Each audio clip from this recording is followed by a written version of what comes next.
안녕하세요, 도자기입니다. 오랜만에 다시 인사드리네요. 제가 지난 11월에는 언리미티드 에디션이라는 아트북 페어를 준비를 하느라 바빠서 영상을 못 올렸는데요. 언리미티드 북페어는 매년 11월 중순쯤에 서울시립 북서미술관에서 열리는 아트북 페어로 주로 많은 창작자들이 한 200여 개 되는 창작자들이 새로운 신간이랑 독립출판물들을 들고 선보이는 자리입니다. 거기에서 저는 이번에 이 체호프의 로트실드 바이올린이라는 단편을 각색한 로트실드의 바이올린이라는 만화를 냈어요. 그래서 한 80쪽 되는 짧은 만화인데 1년 정도 작업을 해서 2년 만에 신간을 내서 선보였습니다. 그래서 이 책을 어떻게 만들었는지에 대해서도 좀 이야기를 하고 싶은데 그거는 다음에 좀 더 여유가 생기면은 그때 좀 천천히 이야기를 나눠보도록 할게요. 그리고 요즘에 최근에 읽었던 책과 지금 읽고 있는 책을 오랜만에 다시 소개해 드리려고 합니다. 우선 첫 번째로 최근에 읽은 책은 레오 페루츠라는 체코 프라하에서 태어난 작가의 밤의 돌다리 밑에서라는 책입니다. 그래서 레오 페루츠는 약간 같은 체코 작가인 프란츠 카프카와는 달리 좀 자기에 대한 이야기를 하지 않고 좀 환상적인 마법도 나오고 그런 호프만스러운 이야기를 썼다고 해요. 그래서 저도 책방 사장님한테 들었는데 저희 밤의 돌다리 밑에서도 그런 책인데 약간 환상적인 이야기의 역사적인 그것도 가미가 되어서 나오는 이야기이고 처음에 저는 워낙 소제목이 많아서 이게 다 따로따로 떨어진 단편 소설집인 줄 알았거든요. 근데 알고 보니까 이어지는 장편 소설이더라고요. 그래서 이 소설을 꿰뚫는 하나의 인물이 존재하는데 연금술사이고 그런 연금술사와 그의 아내와 왕과 이런 거를 둘러싼 역사적인 배경도 약간 가미되어 있으면서 유대인의 핍박 이런 것도 들어있는 약간 환상적인 이야기예요. 그래서 이 책도 밤의 돌다리 밑에서 사실 언리미티드 에디션에서 끝부분을 다 읽었습니다. 그 다음에도 이것도 언리미티드 에디션에서 아예 그냥 마지막 날 처음부터 끝까지 다 읽은 책인데요. 바로 체호프의 유머 단편집입니다. 체호프가 사실 맨 처음에는 뭐 안토시아 체온테 이런 자기 필명을 써서 신문에서 유머 단편을 실어서 작가 생활을 시작하는 걸로 유명하잖아요. 그래서 우리가 알고 있는 뭐 갈매기나 이런 체호프의 후기 작품과 같은 작품성은 좀 떨어지지만 그래도 좀 재밌게 훌훌 넘길 수 있는 그런 책이어서 이것도 언리미티드 에디션이 금토일 3일간 진행되었는데 일요일에 몇 시간 만에 그냥 앉은 자리에서 다 읽었습니다.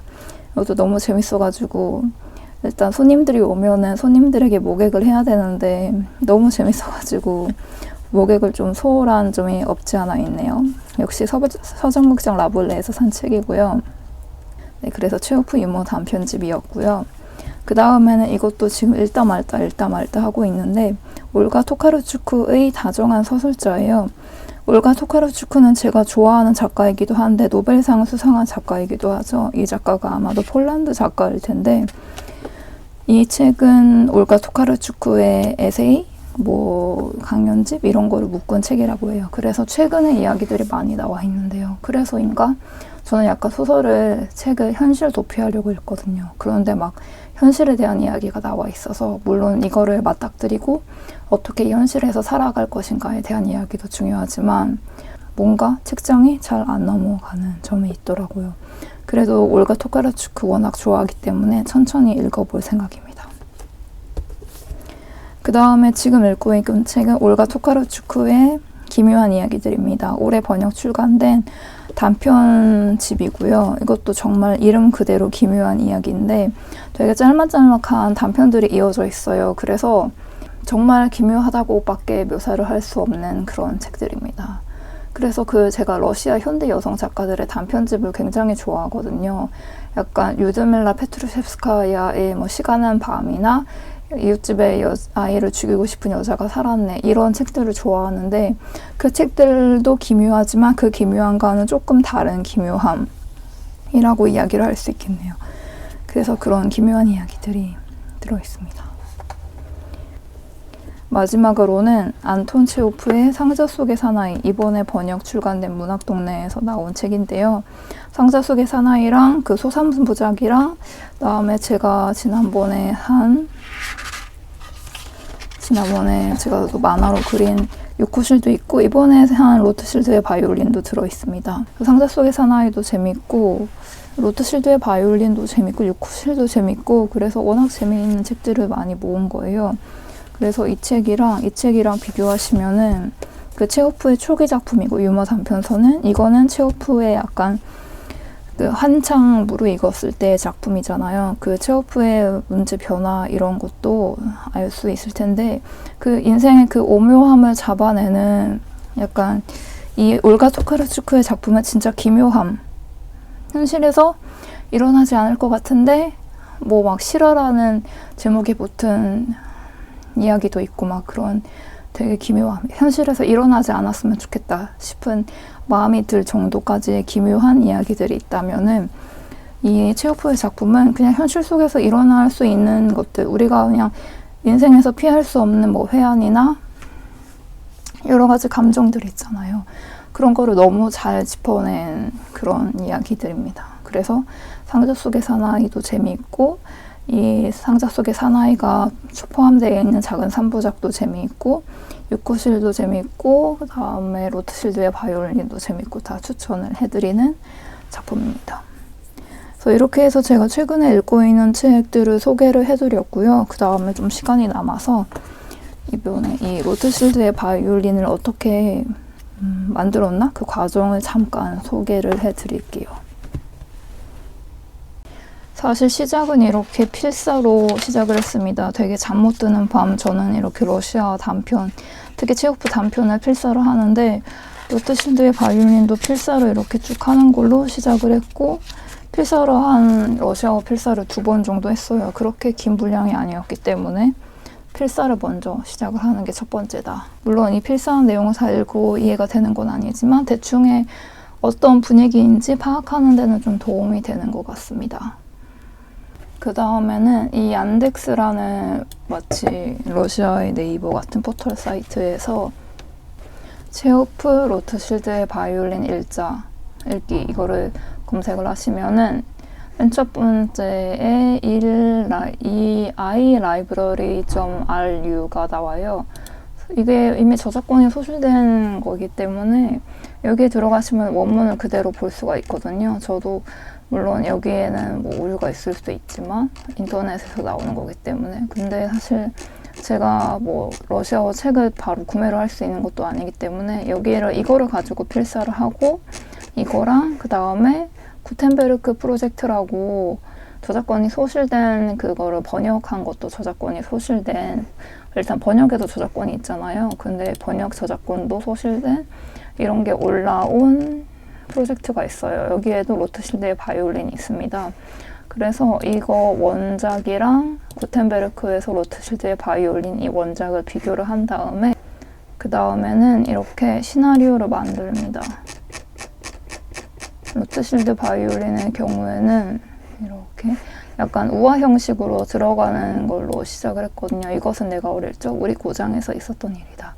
이 말은 원작에는 들어있지 않은데 이렇게 우화 형식으로 들어가는 걸로 시작을 했고 쭉 보시면은 몇 쪽까지 이게 있냐면은 5쪽까지 있네요. 근데 5쪽 정도 되는 시나리오를 먼저 만듭니다. 그 다음에는 아이패드를 이용을 해가지고 아이패드 그 프로크리에이트 앱에서 일단 콘티를 그리고요. 그 다음에 그린 콘티를 가지고 이렇게 만화를 그립니다. 이런 식으로 만화를 그려요. 이거는 만화 그리는 거는 클립 스튜디오를 이용해서 만화를 그리고 제가 조금 복잡하게 작업을 하는데 저는 일단 클립 스튜디오에서 만화를 그리고 그 다음에 페이지 여백 맞추는 거는 포토샵에서 하고 그 다음에 페이지를 이제 붙이는 거는 인디자인에서 합니다. 인디자인에서 최종으로 완성한 그 파일을 보여드리면 네 이렇게 되어 있습니다. 로트실드의 바이올린 1장, 2장, 3장 이것은 내가 어릴 적 우리 고장에서 있었던 일이다.